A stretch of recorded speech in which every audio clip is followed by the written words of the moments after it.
tidak adanya pendamping lansia, para petugas dijamin membantu. Harus itu. Dan mereka di training untuk itu. 1 jam sebelum berangkat, orang semua sudah naik bis, ada satu ibu jamaah sehat, bugar, gak mau berangkat, pengen pulang ke rumah. Satu gambar yang sama, satu foto yang sama, satu video yang sama, narasi di bawahnya berbeda-beda. Makanan 1-2 bermasalah, kita selesaikan. Iya. Nah, tetapi bukan untuk dipolemikan. Cek. Oke, Kemenak Podcast. Assalamualaikum warahmatullahi wabarakatuh. Sahabat religi, kembali lagi dengan saya Mr. Rush. Episode kali ini kita sangat spesial. Kita ada pada masa operasional penyelenggaraan ibadah haji tahun 1444 Hijriah atau 2023 Masehi. Fase keberangkatan gelombang pertama sudah selesai pada 7 Juni 2023 yang lalu. Kali ini kita ada pada fase keberangkatan gelombang kedua. Lalu apa evaluasinya ya? Dari masa awal keberangkatan jemaah haji sampai pada saat ini. Sudah bersama kita Dirjen Penyelenggaraan Haji dan Umroh Profesor Dr. Hilman Latif. Terima kasih Pak Dirjen sudah kesekian kalinya nih memenuhi undangan kita untuk ngobrol-ngobrol soal haji pasti. Ya, alhamdulillah. Senang sekali saya nih di forum ini. Pak Dirjen, ini kalau kita hitung masa operasional haji dari tanggal 23 ya, jamaah datang ke asrama lalu 24 diberangkatkan, itu berarti hari ini masuk ke hari ke-18. Dan gelombang pertama sudah selesai, sekarang masuk ke gelombang 2. Nah, saya kira Pak Dirjen mungkin bisa menyampaikan beberapa hal yang ingin disampaikan terkait dengan evaluasi selama penyelenggaraan sampai dengan hari ini. Ya, alhamdulillah, terima kasih Bang Rus ya. Jadi setelah periode 1 atau gelombang 1, kita alhamdulillah saat ini sudah bisa memberangkatkan 108.300 lebih ya untuk jamaah. Jadi di atas 100.000 orang yang kemarin kita kirim atau kita berangkatkan melalui Madinah. Dan periode-periode krusial itu memang ada di Madinah gitu ya. Khususnya bagi jamaah ya dan penempatan jamaah. Kenapa krusial? Karena memang di Madinah itu situasinya berbeda dengan Makkah ya, khususnya untuk hotel gitu ya. Bahwa di sana lebih terbatas, sistem yang diterapkan juga tidak full musim seperti yang di Makkah, tetapi ada yang semi musim, ada yang blocking time. Dan hasil evaluasi kita ya memang secara umum alhamdulillah ya lancar. Dan saat ini jamaah yang di Madinah bergeser ke Makkah sebagian, dan kita yang dari Indonesia juga langsung ke Jeddah, selanjutnya menuju Makkah. Jadi kita alhamdulillah sudah melewati periode-periode kritis lah ya. Karena yang paling berat memang situasi di Madinah yang harus kita manage betul. Bahkan hitungannya bukan hari, Pak. Jadi kalau di Madinah itu hitungannya jam, gitu ya. Hotelnya, untuk hotel terutama, Pak Dirjen? Termasuk hotel. Sebagian hotel itu kita sewa dengan blocking time, ya. Artinya sejumlah hari tertentu, 9 hari, masuk jam sekian, keluar jam sekian. Teman-teman kita, para petugas, ya, dan juga tim ya dari Kementerian Agama secara umum, dakernya di sana, ya sektornya di sana, sudah bisa menyelesaikan berbagai masalah yang dihadapi. Tapi apa namanya, Pak Dirjen? Ini kan berarti memang kemarin sempat rame lah ya, ada banyak beberapa hal yang dievaluasi. Tapi sejauh ini kemudian itu masih sudah bisa diselesaikan dengan baik ya? Alhamdulillah. Dan tidak akan terjadi kemudian gitu Pak Dirjen? Ya, karena memang periodenya sudah puncaknya di Madinah sudah selesai gitu ya. Ya ibaratnya begini, kita mengirimkan 7.000 orang per hari, Pak ya, 7.000 orang per hari. Ya ada 100 orang lah misalnya agak terlambat gitu. Dan itu yang terjadi seperti itu misalnya. Dan itu tidak tiap hari gitu ya. Dari 3 hari 7.000 katakan sudah 30.000 orang ada yang terdampak misalnya 2 kelompok jamaah. Nah ini ya, tapi kita tetap melayani dengan sebaik-baiknya. Petugas kita juga siap di sana. kita evaluasi juga kalau ada kekurangan, sampai intinya bagi kita adalah bagaimana agar jamaah segera mungkin mendapatkan layanan terbaik, dari mulai akomodasi, ya, kemudian juga konsumsinya, dan juga saat pergeseran ke Jeddah atau ke Makkah untuk saat ini. Nah memang situasi di sana juga agak berbeda dengan di Makkah ya. Hotel-hotel di Madinah itu kan lobby hotelnya kecil-kecil kan. Oh. Gitu kan. Jadi kalau orang melakukan evakuasi, otomatis Pak di luar ditaruh sebagian koper itu untuk diantrikan masuk bis ini itu. Iya. Jadi kalau orang tidak tahu, Bukan diterlantarkan. nggak ada. Nggak ada ya. Kita nggak mungkin menelantarkan orang.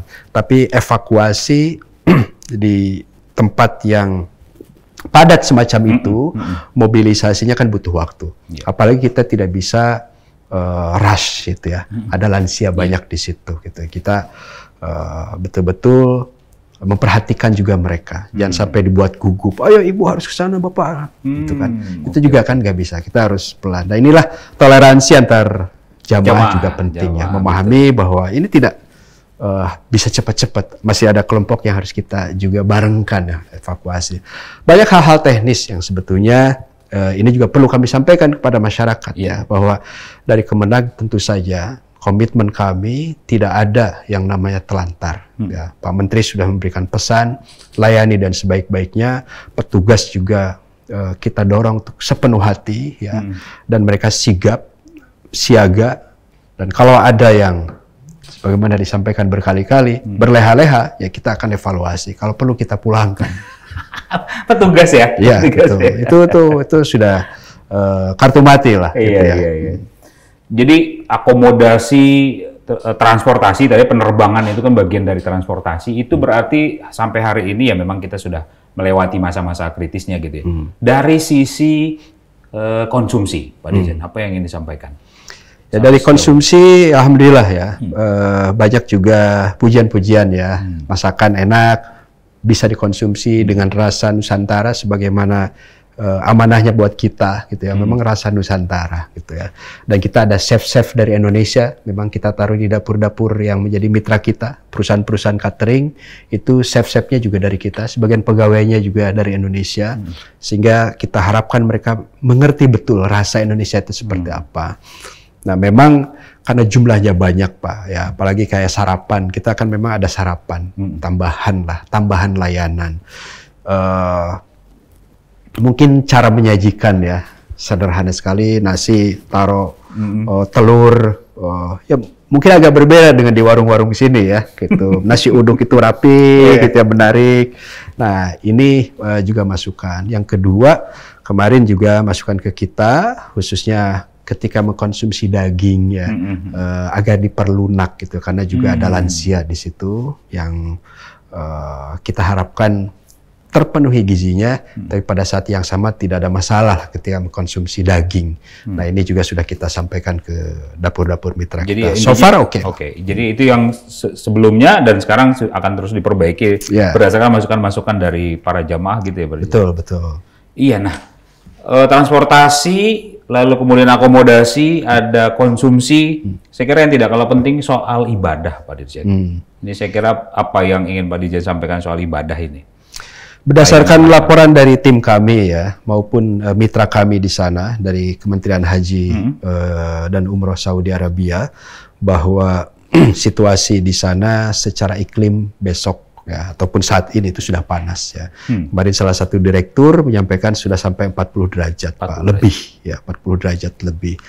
Nah, kita mengharapkan jamaah disiplin, para pembimbing juga disiplin untuk memanage waktu Pak, waktu ibadah gitu ya. Katakanlah seperti di Madinah, sebagian jamaah untuk mengejar katanya arba'in gitu ya, 40 kali sholat di Masjid Nabawi gitu ya.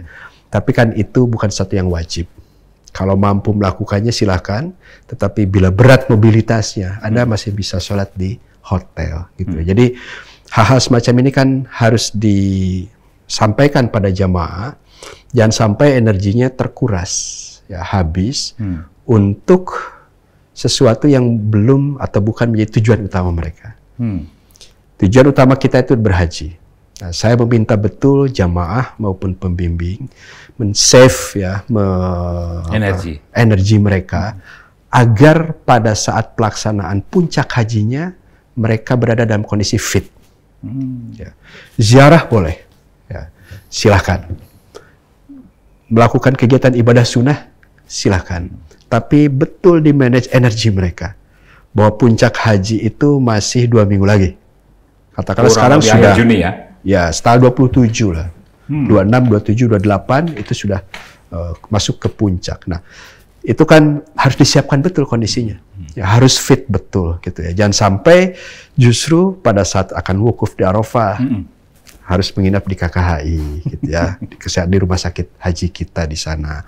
Atau pada saat wukuf kemudian juga di Musdalifah ataupun ke Mina itu kemudian harus dirawat karena kecapean. Nah, informasi yang kami sampaikan banyak jamaah kecapean. Nah, ini penting.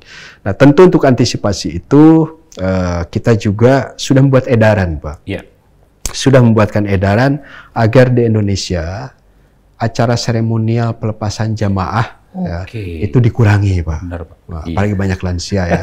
Di kecamatannya ada acara, di kampungnya juga sudah seharian semalaman gitu ada acara walimatul safar ya, walimatul safar. Kemudian juga di kabupaten, belum kemudian di embarkasi ya. Di situ juga diperiksa semuanya karena pembagian dokumen dan lain-lain itu juga di embarkasi. Sampai di sana ya banyak yang kelelahan. Apalagi mereka ritme untuk ibadah juga terkuras. Nah, jadi kita sampaikan edarannya di dalam negeri maupun di luar negeri. Agar jamaah betul-betul fit lah nanti. Itu harapan kita. Iya, mohon izin berjin. Memang itu kan sebenarnya dalam tanda petiknya ngomongin soal seremonial itu sebenarnya pentingnya bukan buat jamaah. Ya, seremonial itu juga penting ya. Penting dalam konteks bahwa kita bisa atau otoritas ya di pemerintah baik di pusat ataupun daerah bisa menyampaikan pesan-pesan kepada jamaah, kemudian agar mereka juga paham ya sebetulnya mengapa mereka sampai di situ, seperti apa, siapa yang berperan dan sebagainya. Karena memang tidak semua ya informasi tentang penyelenggaraan haji itu siapa saja yang terlibat, dananya dari mana, tidak banyak yang tahu, Pak. Sosialisasi itu dilakukan pada saat seremonial. Ya, maksud saya begini. Katakanlah jamaah sampai di embarkasi gitu ya, di embarkasi menggunakan bis, itu peran Pemda juga besar. Itu juga harus tahu ya. Peran pemerintah daerah itu besar. Termasuk juga di situ ada petugas-petugas daerah ya, harus diperkenalkan. Yang membiayai siapa? Pemerintah daerah gitu ya. Nah, kemudian di pusat juga sama ya, ada pembimbing, ada petugas umum, petugas kesehatan. Di situ dari Kemenkes juga ada gitu ya. Jadi sebetulnya ini yang menarik, haji itu kan multi stakeholders. Banyak sekali yang terlibat ya dari berbagai kementerian. Nah, inilah yang kemudian kita coba sederhanakan agar jamaah tetap fokus, seremoninya dikurangi ya, jangan terlalu banyak parade ceramah lah ya. Ada 1-2 oke lah saya kira. Nah, yang ketiga kita juga secara konsep sudah menerapkan one stop service lah di asrama. Jadi sekali masuk semuanya beres lah, dari mulai dokumen, gelang, uang, kesehatan dan semuanya. Alhamdulillah itu juga sudah kita persingkat waktunya. Nah, termasuk ya di Saudi ya seperti itu, pembimbing, kelompok-kelompok ibadah ya. Akan ada terus tuh Pak Dirjen, apa namanya, bimbingan terkait dengan fikih haji dan segala macam itu akan ada terus di ketika termasuk Saudi di Arab Saudi. Harus, bahkan kerajaan Saudi tanggal 20 Juni besok itu ada semacam seminar juga ya, konferensi tentang haji dan umroh, khususnya haji tahun ini, dan tema yang diangkat adalah tentang fikih haji, tentang taisir, tentang kemudahan-kemudahan berhaji. Bulan Januari dalam muktamar haji dan umroh itu sudah dibahas dan diperkuat lagi tanggal 20 Juni besok. Pak Menteri juga diundang, delegasi Indonesia juga diundang untuk mendiskusikan konsep-konsep baru, kemudahan-kemudahan dalam fikih haji, gitu ya. Seperti apa? Nah, Saudi yang bertahun-tahun, ratusan tahun mengelola jamaah haji, termasuk juga bagaimana sebetulnya mereka memproyeksikan haji ke depan.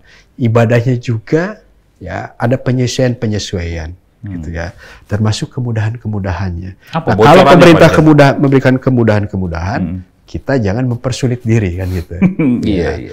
Jadi kemudahan-kemudahan itu tentu saja jamaah juga harus paham mana yang disebut dengan rukun haji. Oke. Ya. Itu manasik itu harus terus-terus Pak. Ya namanya juga pelatihan ya. Kemudian juga yang wajibnya seperti apa, yang sunnahnya seperti apa, mana yang bisa diganti dengan dam, mana yang tidak, mana yang rukun dan harus mau tidak mau ada di sana. Misal Al-Haji Arafah memang harus ke sana. Nah, pemerintah memfasilitasi apa saja kemudahannya. Karena jamaah meskipun sakit, meskipun misalnya harus tertidur, kita tetap hantarkan untuk bisa ke Arafah. Ya, safari wukuf gitu ya. Kita fasilitasi betul. Sisanya bagaimana? Kalau kondisi tidak memungkinkan, apakah dia harus tetap jamaah? Kita lihat kondisinya. Kalau sanggup, kita hantarkan. Kalau tidak, juga bisa dibadalkan dan seterusnya. Jadi hal-hal semacam itu terus kita sampaikan lah. Yang penting bahwa jamaah bisa menunaikan ibadah haji dengan baik dan memenuhi syarat, itu saja. Ya.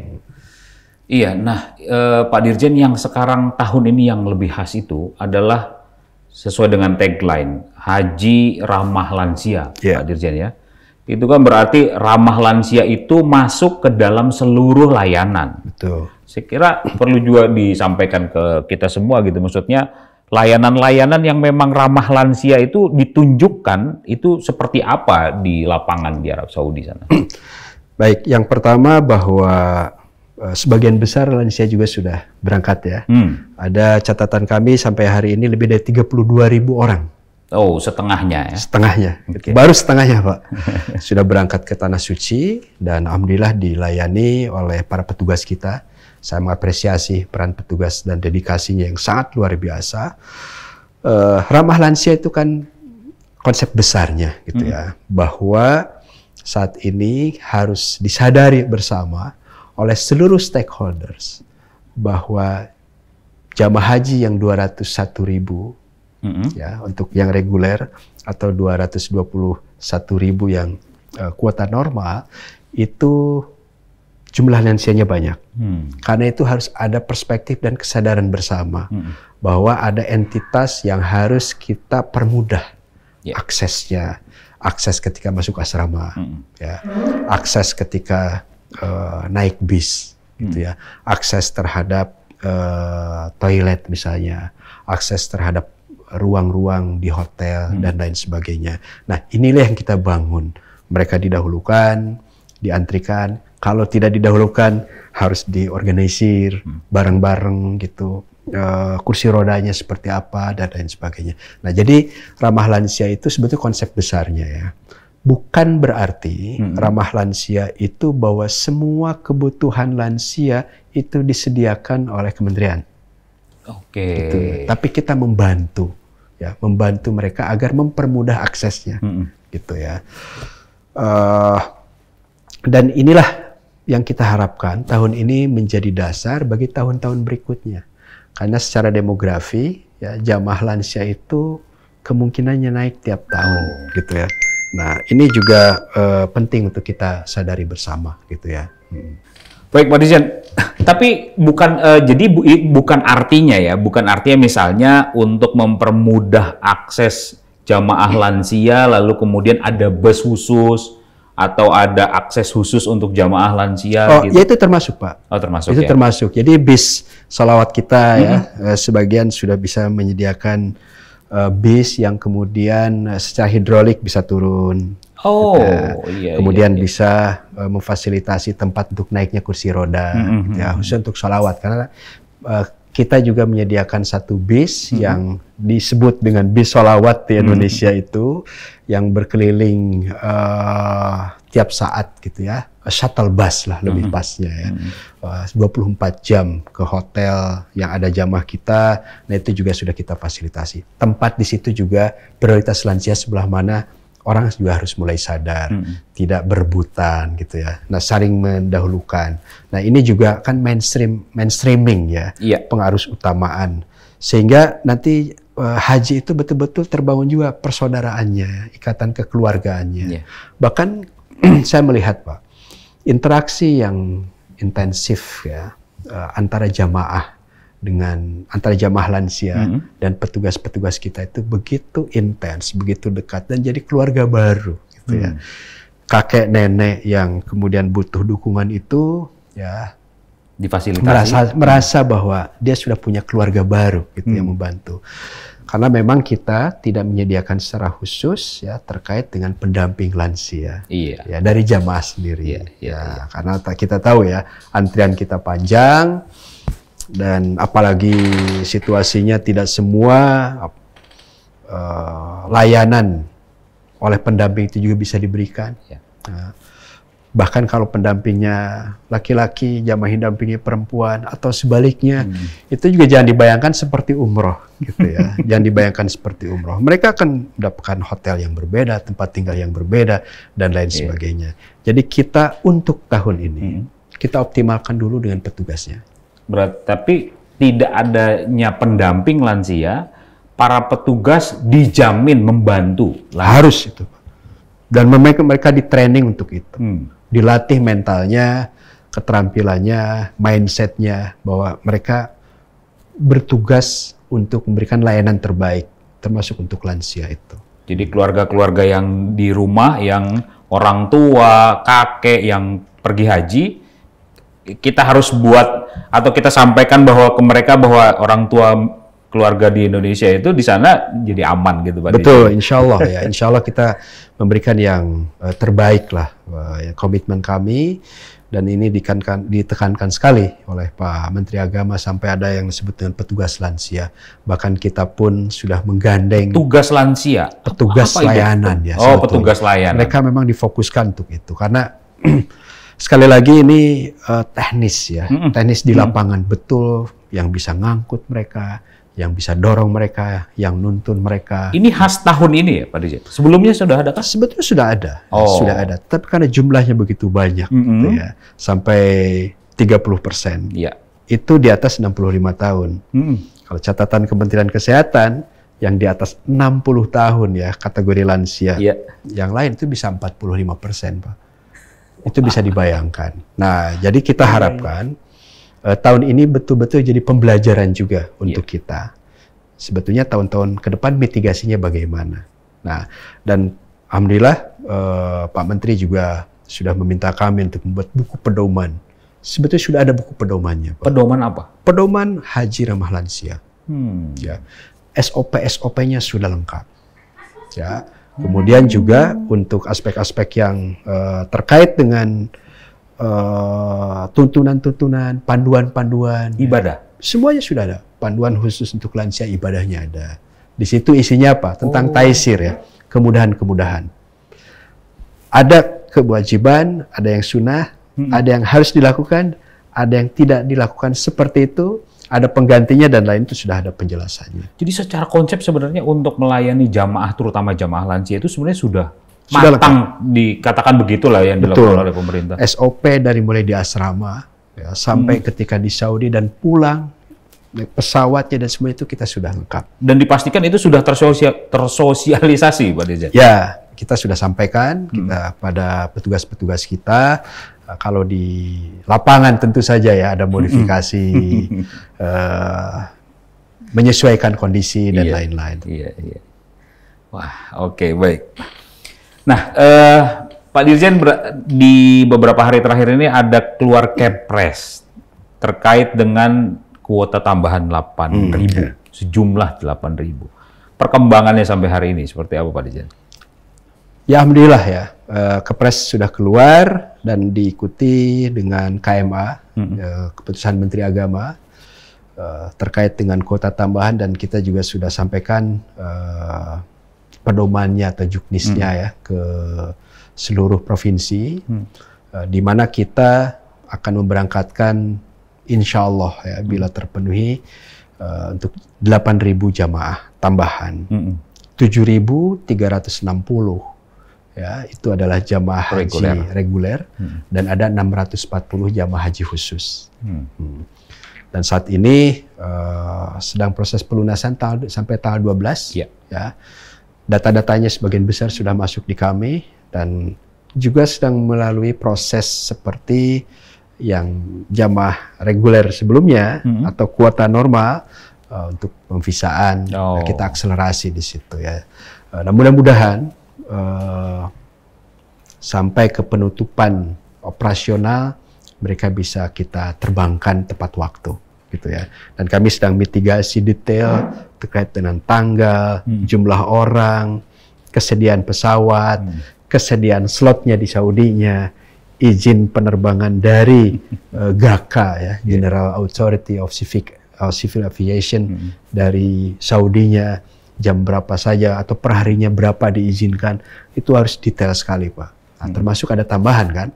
Nah, karena itu mungkin akan nambah penerbangannya, nambah kapasitas. Nah ini insya Allah kita upayakan sekuat mungkin agar tambahan ini bisa optimal. Jadi 221.000 ditambah 8.000 menjadi 229.000. Keterserapannya Pak Dirjen, itu sampai sekarang bagaimana perkembangannya?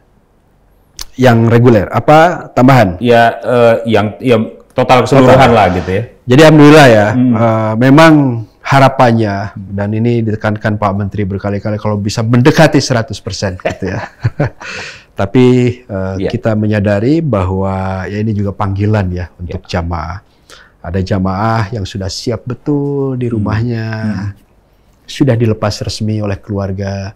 Begitu sampai di embarkasi jatuh sakit. Tidak bisa berangkat gitu, drop kondisinya, apa karena kecapean ataukah kambuh ya penyakitnya atau banyak faktor yang lain ya.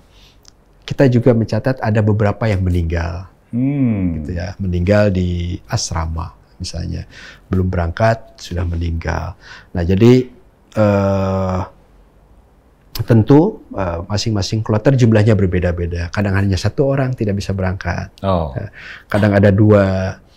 Kadang ada 1 orang, tapi karena berpasangan, pasangannya nggak ikut berangkat. Gitu. Jadi dinamis sekali gitu. Dan itu hitungannya per jam, Pak. Sehingga kita tidak bisa menggantinya. Oke. Ya, siap. Gitu. Jadi ketika sejam lagi akan berangkat ke bandara, terdeteksi jamaah sakit. Ternyata menurut dokter tidak bisa berangkat. Kita nggak bisa mengganti kursinya oleh yang lain. Ya, kita apa? Kalau misalnya jamnya sampai 6 jam dan lain-lain ya, kita masih bisa 6-8 jam kita masih bisa berkoordinasi lah. Siapa yang bisa kita dorong untuk mengisi itu? Ya, termasuk jamaah yang berikutnya. Nanti kemudian kita ganti terus. Tapi kalau sudah hitungannya 1 jam belum berangkat, gitu. Bahkan kemarin ada peristiwa lucu juga ya. 1 jam sebelum berangkat orang semua sudah naik bis, ada 1 ibu jamaah sehat, bugar, nggak mau berangkat, pengen pulang ke rumah gitu ya. Nah, itu dibujuk sama petugas sama teman-temannya untuk mau naik gitu ya ke mobil. Itu butuh perjuangan gitu ya. Nah, lansia juga ya. Jadi keterserapan ya memang kalau untuk yang jadi berangkatnya 100% itu nampaknya tidak bisa ya, tapi kita coba meminimalisir agar ada seat-seat kosong itu di penerbangan berikutnya, selisih-selisih angka itu bisa kita isi dengan yang lain agar masih kita bisa cari pengganti. Ya karena memang perjalanan ibadah haji ini memakan waktu yang lama. Persiapan artinya di tradisi kita kan juga nggak bisa 6 jam sebelumnya dikabari mau bisa berangkat gitu. Ya, yang dikabari 3 hari sebelumnya pun masih nolak. Gitu ya. Kapan ditelepon hari Minggu, kapan berangkat? Besok Selasa, Pak. Hari Rabu, Bu. Waduh, gimana ya? Gitu. Jadi hal-hal semacam teknis itu terjadi. Teknis ya. Iya. Baik. Pak Dirjen, kita sudah ngomongin soal evaluasi, kita sudah ngomongin kekhasan dari tahun ini. Saya kira perlu juga untuk kita bicara proyeksi, Pak Dirjen. Ini dalam waktu masih ada masa sisa operasional ke depan. Lalu apa yang ingin disampaikan kepada kita terkait dengan proyeksi, apa persiapan-persiapan ke depan yang akan dilakukan? Ya harapan kita ya secara teknis ya penerbangan tidak banyak mendapatkan kendala operasional gitu ya. Karena itu yang paling urgent dan tidak bisa diganti hanya penerbangan, Pak. Ya, karena jauh jaraknya. Ya. Saya kemarin diskusi dengan salah satu direktur di Saudi Airlines lah gitu ya. Ya untuk negara-negara tetangga katanya, Pak, penerbangan kan mereka masih bisa pakai mobil. Ada yang bisa pakai kapal laut, tapi Indonesia itu jauh sekali gitu, dan nggak mungkin ada penggantinya. Jadi kita berharap ya dari pihak penerbangan juga tidak mendapatkan kendala yang berarti, gitu ya. Tetap seperti semula, jadwal yang disepakati, kapasitas yang disepakati, lancar semua. Dan syukur-syukur juga mereka bisa menambah kapasitas ya dalam waktu dekat dengan kuota tambahan tadi. Nah, itu harapannya, sehingga insya Allah sisa kita menerbangkan jamaah ke Jeddah dan kemudian ke Mekah itu bisa berjalan lancar, gitu ya. Itu satu. Yang kedua, tentu juga secara teknis ya saya harap teman-teman petugas ya embarkasi, ya, PPIH embarkasi, mereka tiap hari, Pak, dengan 2 minggu tiap hari siang malam, bahkan sebagian nggak bisa tidur karena jamaah itu kan berangkatnya jam 1, berangkat jam 6 pagi, jam 1, jam 2, jam 3 sudah siap siaga dan seterusnya. Itu juga energinya bisa durable gitu ya, bertahan lah. Ya kita harapkan mereka punya daya tahan yang baik, pengaturan jadwal kerja yang baik, gitu, sampai betul-betul akhir operasional terjaga. Karena kita masih ada 2 minggu lagi nih. Masih 100.000 harus kita kawal gitu, Pak. Nah, 100.000 orang jamaah yang harus kita kawal. Nah, kekompakan, Pak. Ya. Kemudian yang ketiga, kita berharapkan alur informasi termanage dengan baik. Baik jamaah, petugas, agar lebih wise lah. Lebih bijak ketika menghadapi satu situasi. Situasi ketika puncak, ketika ada ratusan ribu orang, ketika ada di puluhan tempat orang melakukan aktivitas yang sama, gitu ya. Ya ada kendala-kendala yang bisa kita manage, ada yang bisa kita selesaikan dalam waktu singkat, ada yang kita selesaikan butuh waktu, gitu ya. Nah ini kita harapkan ketenangan jamaah. Jangan sampai jamaah yang lain mendapatkan informasi yang tidak lengkap, ya kemudian menyebar kemana-mana, gitulah. Nah ini juga kita harapkan kebijaksanaan dari kita semua, gitu ya, seluruh stakeholders yang peduli dengan haji untuk menjaga agar tetap bisa berjalan lancar. Tujuan kita dengan berbagai masalahnya itu satu, menghajikan jamaahnya. Mereka bisa berangkat, mereka bisa mendapatkan layanan dan dapat berhaji. Gitu. Jadi kalau ada 1-2 masalah, yuk kita selesaikan bareng-bareng. Alur informasi kita jaga, gitu ya. Nah, karena banyak juga, Bapak, ya kami terima kejadian 3 hari, 4 hari lalu sudah selesai lama, nyebarnya kan baru hari ini, terus gitu. Jadi kita harus mengklarifikasi ke publik, ke berbagai entitas, gitu ya. Wajar masyarakat ingin tahu dan ingin mengerti kondisi yang sebenarnya. Tetapi ya saya melihat ya, satu gambar yang sama, satu foto yang sama, satu video yang sama, narasi di bawahnya berbeda-beda. Gitu ya. Ya ada yang menyampaikan apa adanya, ada yang banyak juga tambahan-tambahannya. Nah saya berharap juga publik memahami situasi ini, kita menginginkan ketenangan untuk jamaah. Gitu ya. Kami tentu saja terbuka untuk kritik, untuk masukan-masukan dari publik ya, agar layanan kami lebih baik. Ya saya kira itu kan sebenarnya utamanya adalah untuk menjaga ketenangan keluarga yang di Indonesia, kemudian menjadi tenang bahwa ada keluarga yang berhaji itu dilayani dengan baik, gitu ya. Makanya alur informasi itu menjadi penting, jadi perhatian. Betul, betul. Ya ini penting ya. Yang terakhir tentu saja kita doakanlah. Ya, kita doakan semua bahwa seluruh operasional ibadah haji ini lancar. Ya. Seluruh persoalannya bisa kita selesaikan dan secepat mungkin. Tidak ada yang tidak ada persoalan. Pasti ada, Pak. memberangkatkan 229.000 orang dengan 540 lebih penerbangan, gitu ya. Makan tiap hari, gitu ya. Dan ada jutaan paket makanan. 1-2 bermasalah, kita selesaikan. Nah, tetapi bukan untuk dipolemikan. Gitu ya. Nah, ini harapan kita ya. Jadi insya Allah kekompakan ini bisa menghantarkan jamaah kita, ya, keluarganya pun lebih tenang gitu. Baik Pak Dirjen, saya kira untuk di sesi yang terakhir ini Pak Dirjen, yang ingin disampaikan oleh Pak Dirjen kepada jamaah, apa yang perlu jamaah lakukan dalam masa operasional haji ini?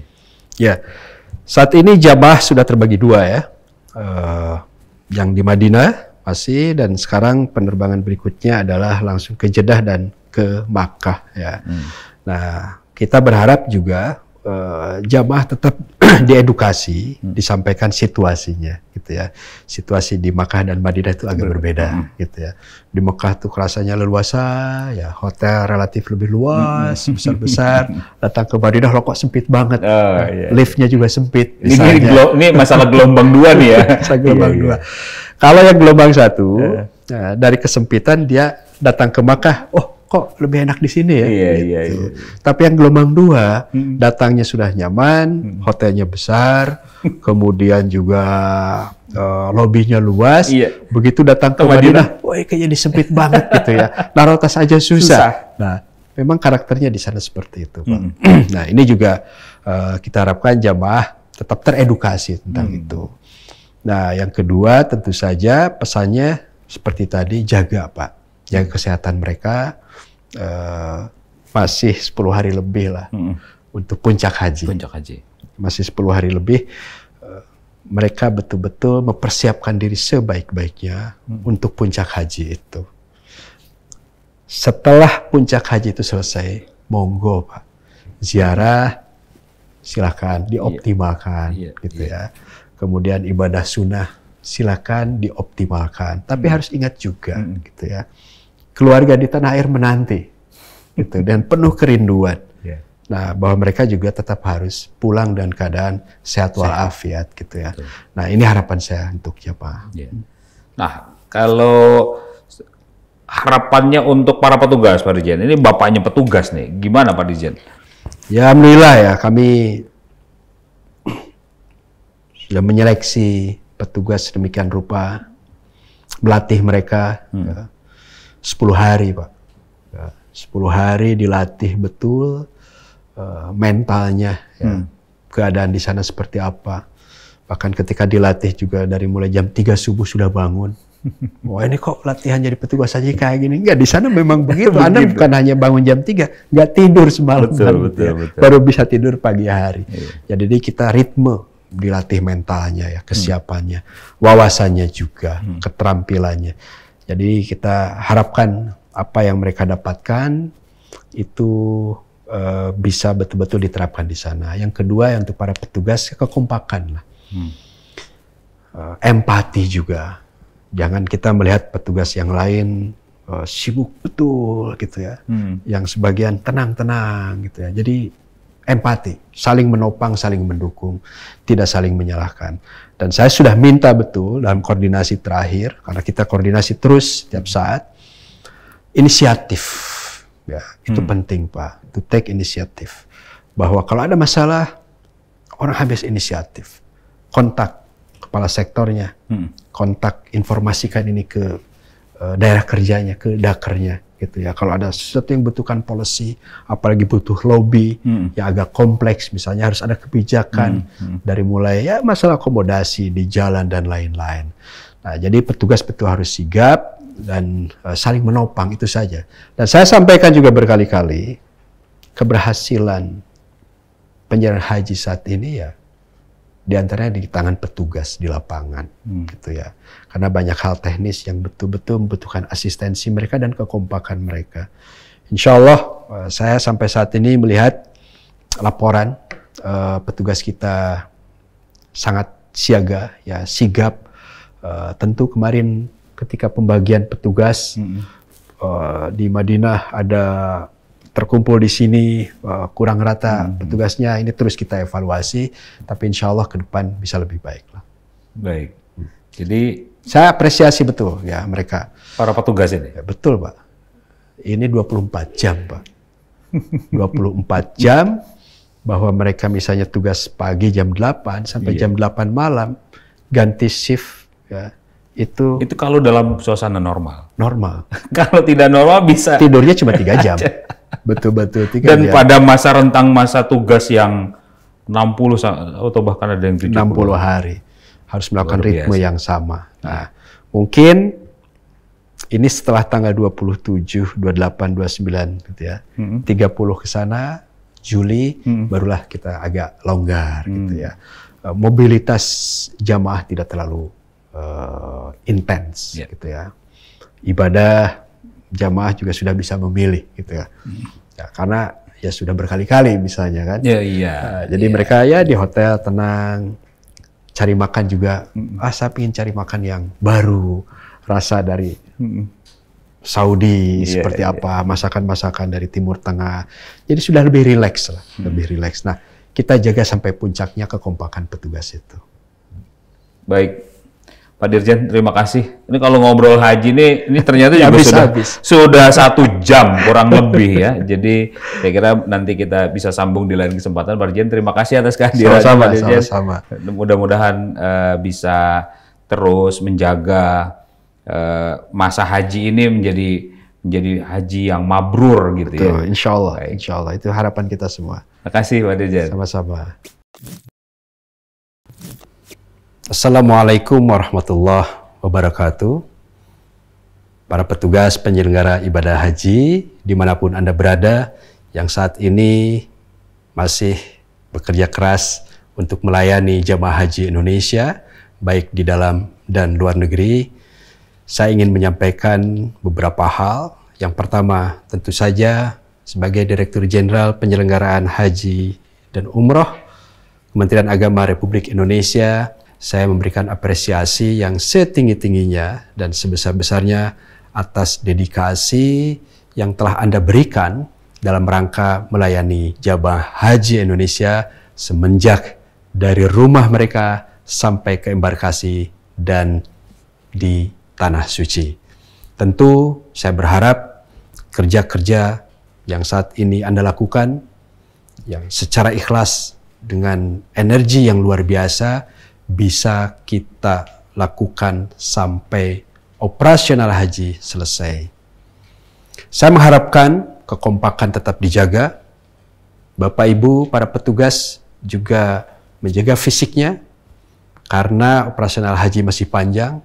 Sampai saat ini baru separuh dari jamaah haji kita berangkatkan dan insya Allah akan menyusul separuh lagi atau lebih dari 100.000 orang yang juga menunggu layanan kita. Oleh karena itu, kami dari Direktorat Jenderal Penyelenggaraan Haji dan Umroh mengharapkan kedisiplinan Anda tetap terjaga sampai layanan terhadap jamaah kita selesai.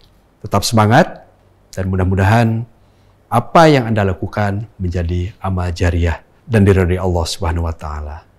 Demikian dari saya, terima kasih. Wassalamualaikum warahmatullahi wabarakatuh. Oke, thank you sahabat religi. Bungkus.